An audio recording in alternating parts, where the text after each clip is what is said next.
জুলাই গণহত্যার দায় শেখ হাসিনা ও আওয়ামী লীগের পরিবর্তে ইসলামী দলগুলোর ওপর চাপানোর চেষ্টা চলছে বলে অভিযোগ করেছেন প্রধান উপদেষ্টার বিশেষ সহকারী অবসরপ্রাপ্ত লেফটেন্যান্ট জেনারেল আব্দুল হাফিজ।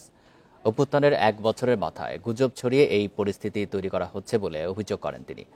বুধবার সকালে রাজধানীর মিরপুর সেনানিবাসে আয়োজিত এক সেমিনারে বক্তারা আরও বলেন, গুজব ছড়িয়ে সশস্ত্র বাহিনীর মনোবল ভেঙে দেওয়ার চেষ্টা চলছে।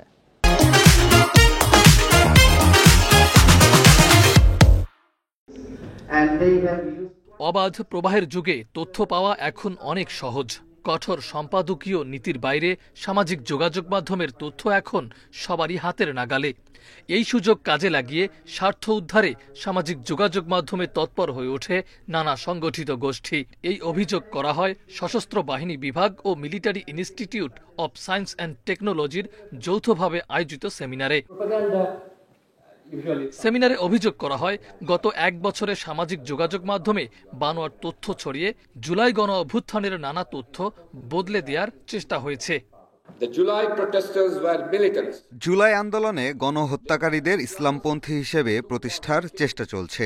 এর মানে বিগত ফ্যাসিস্ট হাসিনা সরকার ও তার পুলিশ নিষ্পাপ। এভাবেই সামাজিক যোগাযোগ মাধ্যমে নানা অপতথ্য ছড়ানো হচ্ছে।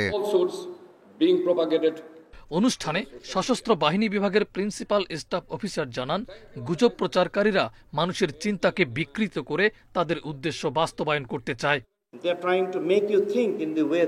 এরা সবার চিন্তাকে বিকৃত করার চেষ্টা করছে, একই সাথে মানুষের জ্ঞানের জগৎকে নিয়ন্ত্রণ করতে চায়। এটি অত্যন্ত বিপজ্জনক। দেশের স্বাধীন নাগরিক হিসেবে আমরা তা কখনোই মেনে নিতে পারি না। সেমিনারে সামাজিক যোগাযোগ মাধ্যমে অপতথ্যের প্রভাব তুলে ধরে তা মোকাবিলার উপায়গুলো তুলে ধরেন বক্তারা। মাহফুজার রহমান মিলন, ইন্ডিপেন্ডেন্ট নিউজ, ঢাকা।